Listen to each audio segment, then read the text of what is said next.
નમસ્કાર દર્શક મિત્રો, વડોદરા સમાચાર ન્યૂઝ ચેનલમાં આપનું સ્વાગત છે. વડોદરાના વિકાસને વેગ આપતા એક મહત્વના સમાચાર સામે આવ્યા છે, જ્યાં વરિષ્ઠ ધારાસભ્ય યોગેશ પટેલની ગ્રાન્ટમાંથી ઔદ્યોગિક વિસ્તારોમાં મોટા ખર્ચે વિવિધ વિકાસના કામોનો પ્રારંભ કરવામાં આવ્યો છે. વડોદરામાં આજે રૂપિયા 1.25 કરોડના ખર્ચે મકરપુરા અને માંજલપુર GIDCના વિવિધ વિકાસના કાર્યોનું ખાતમુહૂર્ત કરવામાં આવ્યું હતું. મકરપુરા GIDC ધારાસભ્ય યોગેશ પટેલની ગ્રાન્ટમાંથી મકરપુરા GIDCમાં વિવિધ વિકાસના કામો શરૂ કરવામાં આવે છે.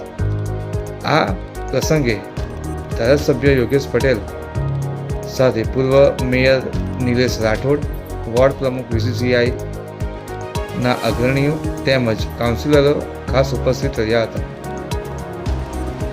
આ સાથે જ માંજલપુર GIDCમાં રૂપિયા 1.25 કરોડના ખર્ચે રસ્તાઓનું સુધારાનું કામોનું ખાતમુહૂર્ત કરવામાં આવ્યું હતું. આ કામોમાં લકી રેસ્ટોરન્ટથી પોલીસ સ્ટેશન સુધી અને હનુમાનજી મંદિરથી વિમલ ફાયર સુધીના રસ્તાઓનું કાર્પેટિંગ અને સિલકોટના કામોનું કરવામાં આવ્યું હતું.